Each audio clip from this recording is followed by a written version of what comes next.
الحمد لله الحمد لله نحمده ونستعينه ونستغفره ونؤمن به ونتوكل عليه ونعوذ بالله من شرور أنفسنا ومن سيئات أعمالنا من يهده الله فلا مضل له ومن يضلله فلا هادي له ونشهد أن لا إله إلا الله ونشهد أن سيدنا ومولانا محمدا عبده ورسوله أرسله إلى كافة الناس بشيرا ونذيرا وداعيا إلى الله بإذنه وسراجا منيرا وصلى الله تعالى على خير خلقه محمد وآله وأصحابه وبارك وسلم تسليما كثيرا أما بعد فقد قال الله سبحانه وتعالى بعد أعوذ بالله من الشيطان الرجيم بسم الله الرحمن الرحيم يا أيها المدثر قم فأنذر وربك فكبر وثيابك فطهر والرجز فاهجر ولا تمنن تستكثر ولربك فاصبر وقال النبي صلى الله عليه وسلم كل أمتي يدخلون الجنة إلا من أبى قيل ومن يأبى يا رسول الله قال من أطاعني دخل الجنة ومن عصاني فقد أبى سبحانك لا علم لنا إلا ما علمتنا إنك أنت العليم الحكيم رب اشرح لي صدري ويسر لي أمري واحلل عقدة من لساني يفقه قولي اللهم صل على محمد وعلى آل محمد كما صليت على إبراهيم وعلى آل إبراهيم إنك حميد مجيد اللهم بارك على محمد وعلى آل محمد وبارك على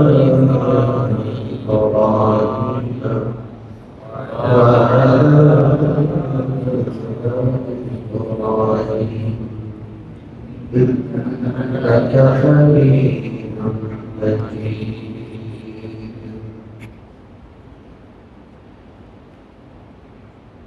আল্লাহ হাবিব নবী মুহাম্মদ রাসূলুল্লাহ সাল্লাল্লাহু আলাইহি ওয়াসাল্লামের বরকতময় জীবনী আলোচনামূলক অনুষ্ঠান পবিত্র সিরাতুন নবী মাহফিলের আজকের এই পর্যায়ে আমরা আলোচনা করব আল্লাহর হাবিব সাল্লাল্লাহু আলাইহি ওয়াসাল্লামকে দ্বিতীয় ওহীর মাধ্যমে আল্লাহ রাব্বুল আলামিন নির্দেশ দিয়েছেন কুম ফাআনজির, হে নবীজি আপনি উঠুন এবং মানুষকে আল্লাহর ভয় দেখান, অর্থাৎ মানুষকে ঈমানের দাওয়াত দিন। আল্লাহর হাবিব সাল্লাল্লাহু আলাইহি ওয়াসাল্লাম সর্বপ্রথম এই নির্দেশনা পালন শুরু করলেন নিজের ঘর দিয়ে। তিনি সর্বপ্রথম তার প্রিয়তমা স্ত্রীকে দ্বীনের দাওয়াত দিলেন। আম্মা জান খাদিজাতুল কুবরা রাদিয়াল্লাহু আনহা ইসলাম গ্রহণ করলেন। এরপর তিনি দাওয়াত দিলেন তার কৃতদাস হযরত যায়েদ ইবনে হারেসা রাদিয়াল্লাহু আনহুকে, তিনিও দাওয়াত গ্রহণ করলেন। হযরত আলী রাদিয়াল্লাহু তাআলা আনহু দাওয়াত গ্রহণ করলেন। হযরত আলীর বয়স তখন 9 কি 10 বছর। ঘরের মানুষগুলো মুসলমান হওয়ার পর আল্লাহর হাবিব সাল্লাল্লাহু আলাইহি ওয়াসাল্লাম তার সবচাইতে কাছের বন্ধু হযরত আবু বকর সিদ্দিক রাদিয়াল্লাহু তাআলা আনহুকে তিনি দাওয়াত দিলেন।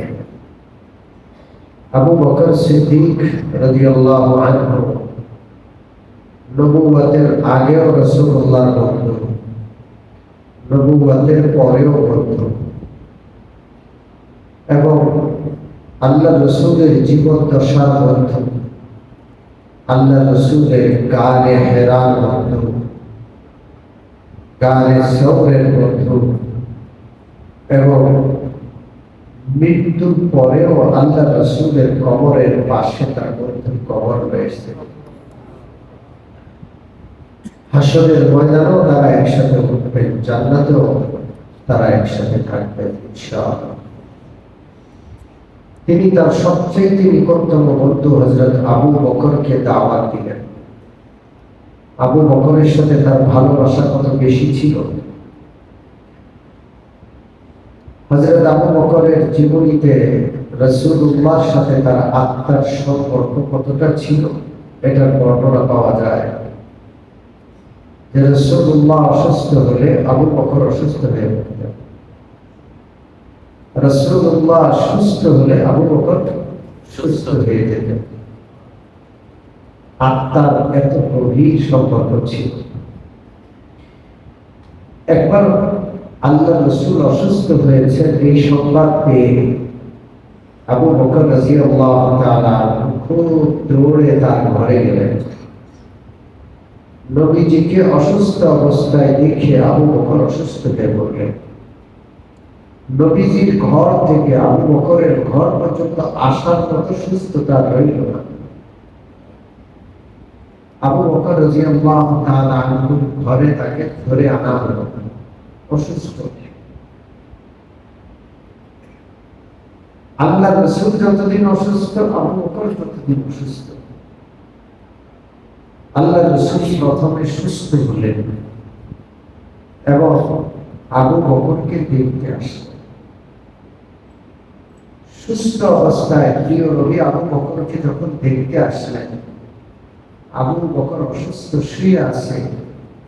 রোগী আবু বকর যখন দেখলেন যে মুহাম্মদুর রাসূলুল্লাহ সুস্থ হয়ে তাকে দেখতে আসলেন, সাথে সাথে তিনি সুস্থ হয়ে গেলেন।